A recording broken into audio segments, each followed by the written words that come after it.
기독교인들이 늘 꿈꾸면서 한 번쯤 가고 싶어 하는 곳이 있습니다. 성지순례입니다.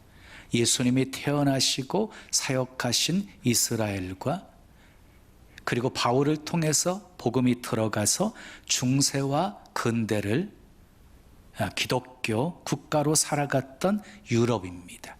그 중에서도요, 개신교인들이 관심을 갖고 있는 곳은 루터의 종교 개혁이 있었던 독일, 그리고 칼빈의 종교 개혁의 중심인 제네바가 있는 스위스, 그리고 많은 선교사를 보내면서 해가 지지 않는 기독교 국가를 형성한 영국입니다. 제가 12년 전에 세 나라를 방문했어요. 독일, 스위스, 프랑스.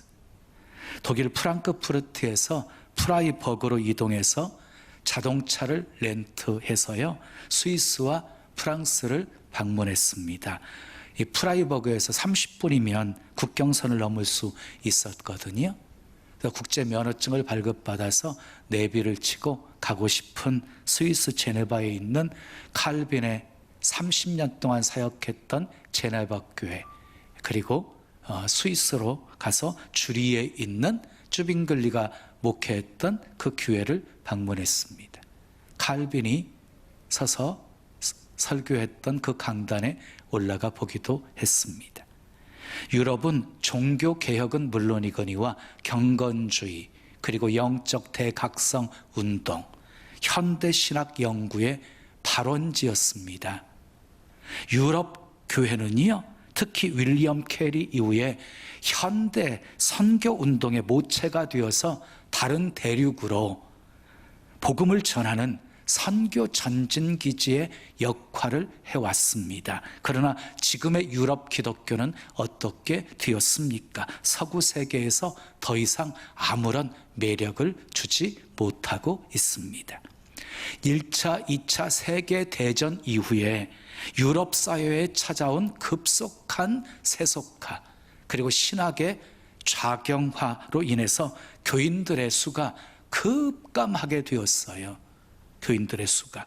교인의 노령화, 다음 세대의 부재 현상으로 수많은 유럽 교회들이 문을 닫게 되었어요.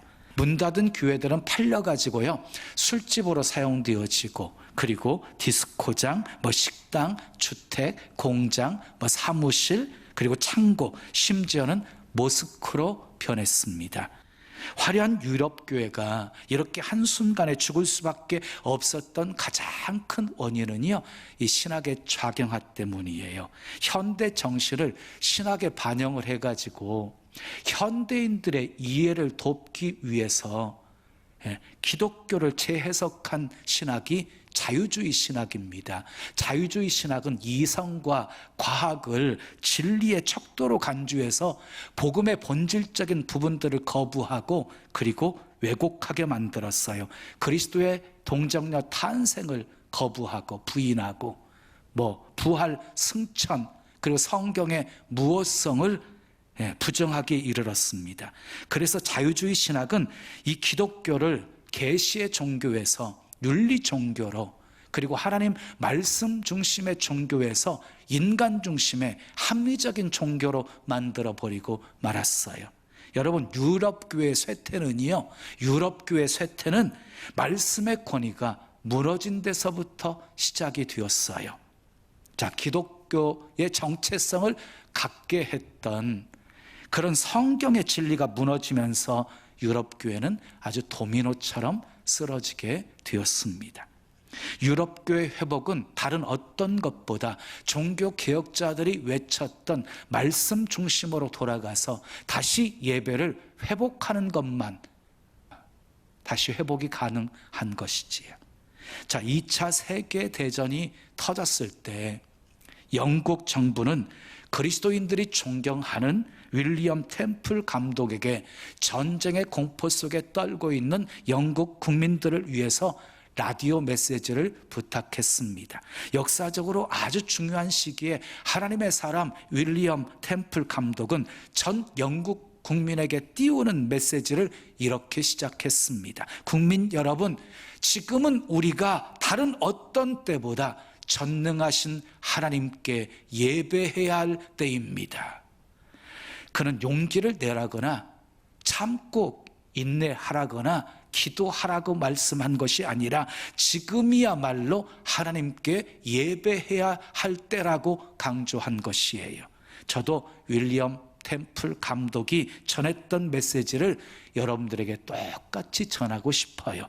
사랑하는 성도 여러분, 지금은 우리가 다른 어떤 때보다 전능하신 하나님께 예배해야 할 때입니다. 아멘. 성도의 삶의 최우선적인 것이 무엇이어야 합니까? 예배입니다. 예배. 하나님이 우리를 지으신 목적 예배 받으시기 위해서 지으셨기 때문입니다. 오늘 본문 21절은 이렇게 말씀해, 함께 읽어요. 시작. 이 백성은 내가 나를 위하여 지었나니 나를 찬송하게 하려 함이니라. 하나님이 우리를 지으신 목적이에요. 찬송 받으시려고, 예배 받으시려고. 여러분, 이스라엘 백성들을 출애굽시키신 목적도요, 하나님이 예배 받으시려고 출애굽시키신 거예요. 그런데 여러분, 이스라엘 백성들은 하나님을 예배하지 않았습니다. 하나님을 오히려 괴롭게 했습니다. 오늘 본문 22절, 24절까지 말씀 읽어요. 시작. 그러나 야곱아, 너는 나를 부르지 아니하였고 이스라엘아, 너는 나를 괴롭게 여겼으며 내 번제의 양을 내게로 가져오지 아니하였고 내 제물로 나를 공경하지 아니하였느니라.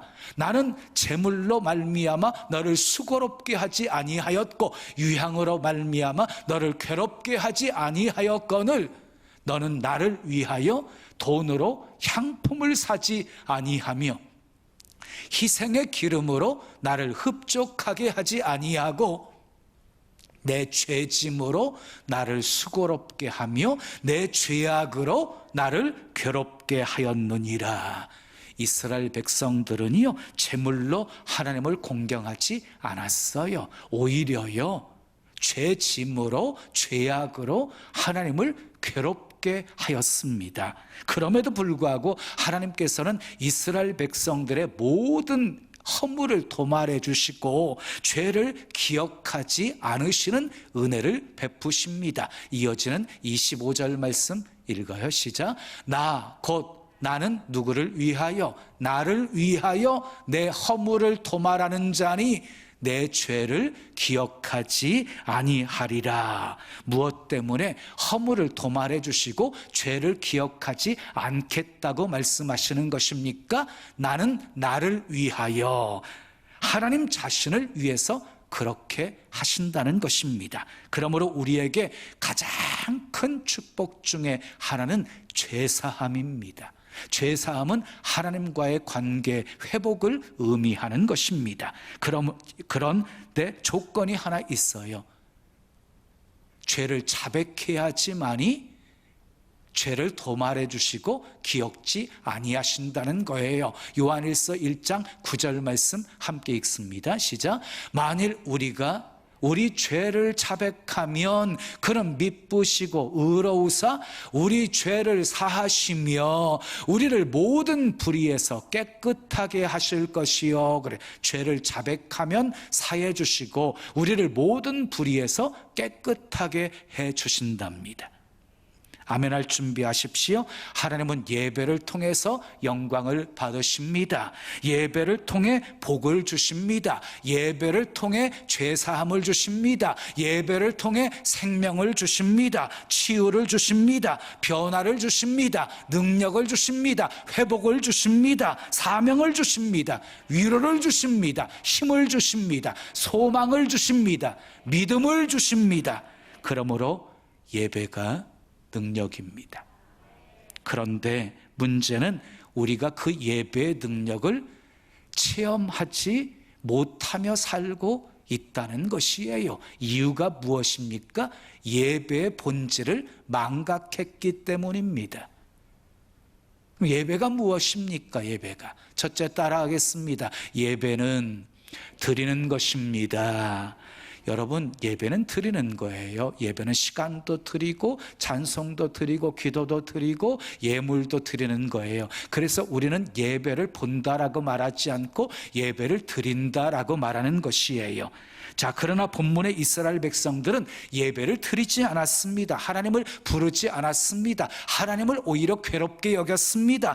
제물로 하나님을 공경하지 않았습니다. 예물을 가지고 오지 않았습니다. 도리어 죄악으로 하나님을 괴롭게 만들었습니다. 여러분, 하나님은요 예배를 기뻐하시는 분이세요. 그래서 시편 50편 23절에 감사로 제사를 드리는 자가 나를 영화롭게 하나니 그의 행위를 옳게 하는 자에게 내가 하나님의 구원을 보이리라 하고 말씀하셨어요. 여러분, 감사로 제사를 드리면 하나님이 영광을 받으십니다.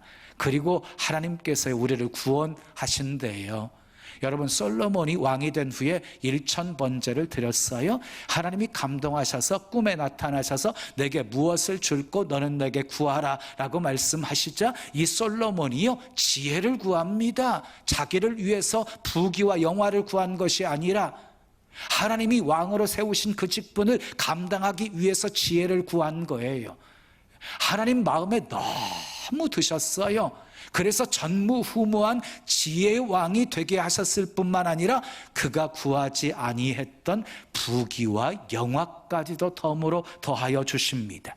히스기야 왕이 사형 선고를 받고 기도를 드리자 하나님께서 내 기도를 들었고 내 눈물을 보았다고 말씀하시면서 생명 15년을 연장시켜 주십니다. 요나가 물고기 뱃속에서 감사의 목소리로 하나님께 서원을 지키겠다고 기도를 드릴 때 물고기가 소화시키지 못하고 그를 토해내게 하셨습니다. 바울과 실라가 복음을 증거하다가 빌립보 감옥에 갇혔을 때 감사와 찬송의 기도를 올려드리자 옥터가 흔들리고 옥문이 활짝 열리고 메인 쇠사슬들이 다 풀어지게 되어지고 간수장이가 구원받는 역사가 일어나게 되어집니다. 한나가 하나님께 기도를 올려드리자 하나님께서 한나의 고통을 생각하시고 태문을 여셔서 아들을 낳게 하십니다. 사무엘 젖될 무렵이 되었을 때 서원한 대로 한나는 하나님께 사무엘을 드립니다. 하나님께서 어떻게 하셨습니까? 6명의 자녀를 더 주셨습니다. 여러분, 예배는 드리는 것입니다.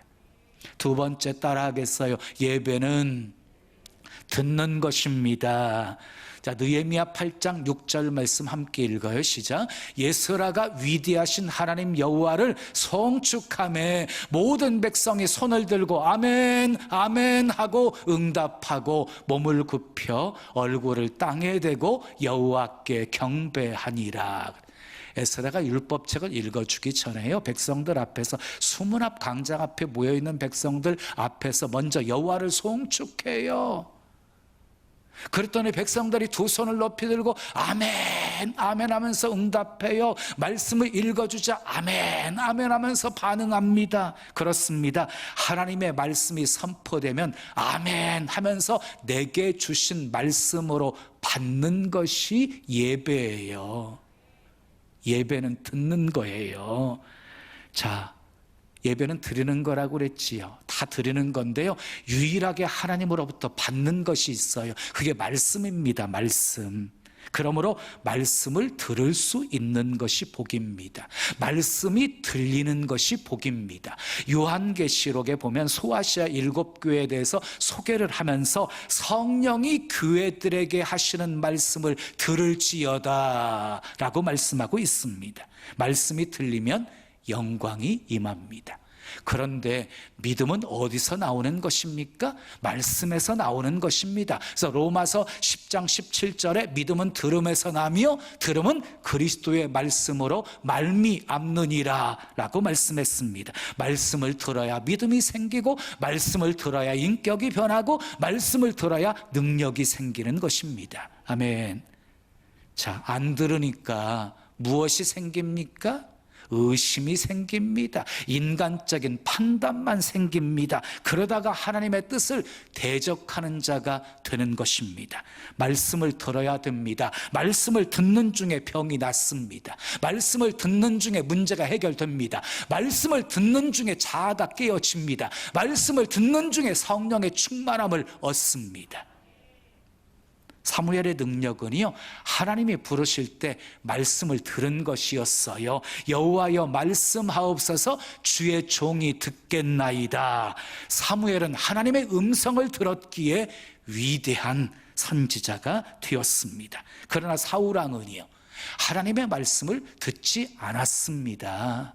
사무엘을 기다려야 되는데 월권하여서 자기가 제사를 드립니다. 아멜렉을 쳐서 다 진멸하라고 말씀하셨는데 좋은 거 남겨둡니다. 사무엘 선지자를 통해서 책망을 받자 하나님께 번제로 드리려고 남겨놓은 것이라고 변명으로 일삼습니다. 하나님이 사무엘 선지자를 통해서 사울왕에게 이렇게 선포하게 하십니다. 사무엘이 이르되 여호와께서 번제와 다른 제사를 그의 목소리를 청종하는 것을 좋아하심같이 좋아하시겠나이까. 순종이 제사보다 낫고 듣는 것이 순양의 기름보다 나으니 이는 거역하는 것은 점치는 죄와 같고 완고한 것은 사신 우상에게 절하는 죄와 같음이라. 왕이 여호와의 말씀을 버렸으므로 여호와께서도 왕을 버려 왕이 되지 못하게 하셨나이다. 그러니까 결국 사울왕은요, 하나님의 말씀을 버림으로 하나님께 버림받게 되어진 것입니다. 마리아에게 하나님이 가브리엘 천사를 보내서 수태고지를 하십니다. 보라, 내가 잉태하여 아들을 낳으리니 이름을 예수라 하라. 깜짝 놀란 마리아가 천사에게 이렇게 말합니다. 나는 남자를 알지 못하는데 내게 어찌 그런 일이 일어날 수 있냐고. 그랬더니 천사가 마리아에게 말합니다. 대저 하나님의 모든 말씀은 능히 하지 못할 일이 없느니라. 그때 마리아가 멋진 고백을 합니다. 주여, 계집종이오니 주의 말씀대로 내게 이루어지이다. 그래서 마리아는 예수님을 잉태하는 복된 여인이 된 것입니다. 다 같이 따라하시기 바랍니다. 하나님의 말씀이 선포되면 아멘 하고 받아들이는 것이 예배입니다. 여러분, 말씀을 들으시면서 이 말씀은 아무개 들으라고 주시는 거야, 아무개 집사에 들으라고 주시는 거야, 이렇게 생각하시면 안 되고요, 하나님이 내게 주시는 말씀으로 받으셔야 돼요. 그게 예배예요. 예배는 듣는 것이거든요. 자, 말씀을 듣기 위해서 우리가 힘써야 될 것이 있어요. 모이기를 힘쓰셔야 돼요. 아멘 하세요.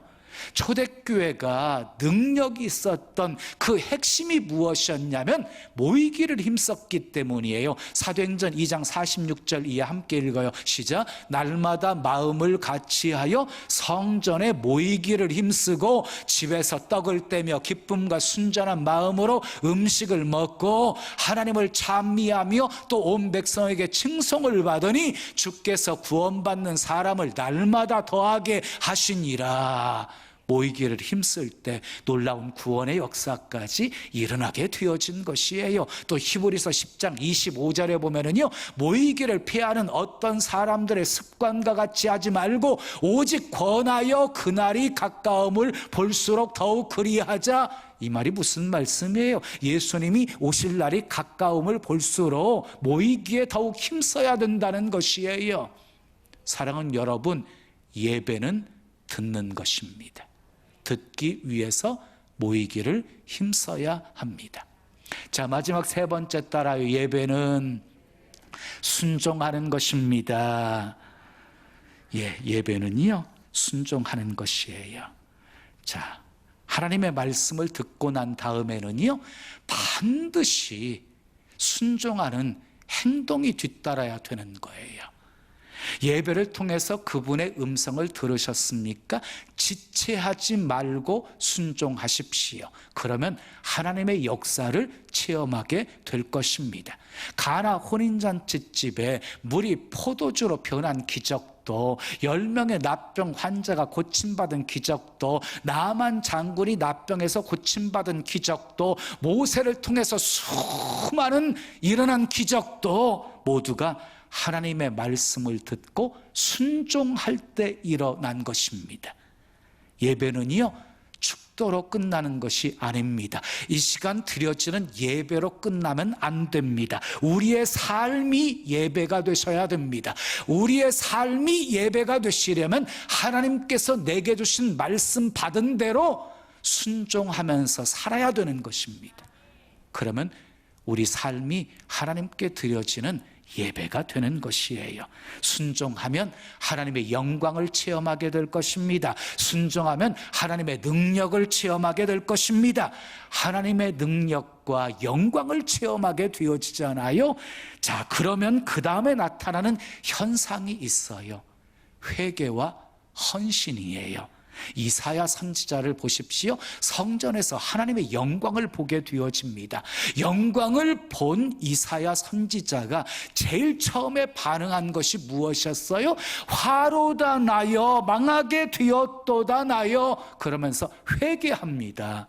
그 다음에 반응은 헌신이었습니다. 하나님께서 누가 우리를 위해서 갈고하고 말씀하시자, 주님 내가 여기 있사오니 나를 보내소서 하고 헌신합니다.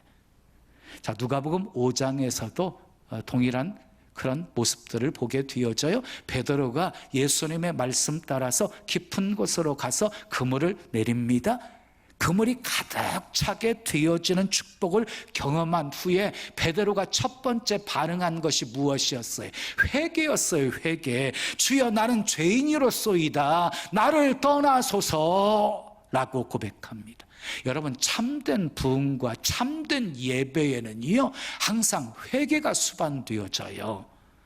내가 얼마나 더러운 죄인인지, 내가 얼마나 부족한 인간인지를 깨닫게 하십니다. 그 다음에 반응이 헌신입니다. 나를 따르라, 이제부터는 사람 낚는 어부가 되게 하리라. 그 순간 베드로가 모든 것을 버려두고 예수님을 따릅니다. 그리고 예수님의 수석 제자가 됩니다.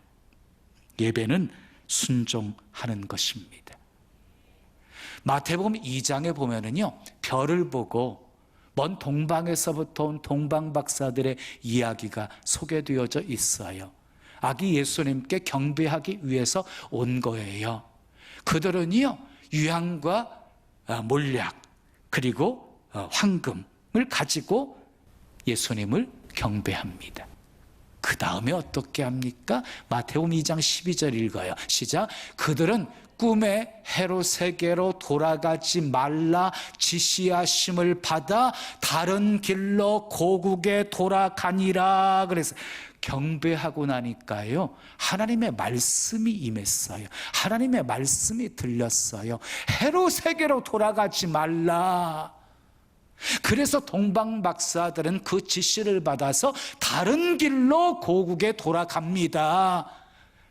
경배했을 때 주신 말씀 따라, 지시 따라 순종한 것입니다. 이것이 경배입니다.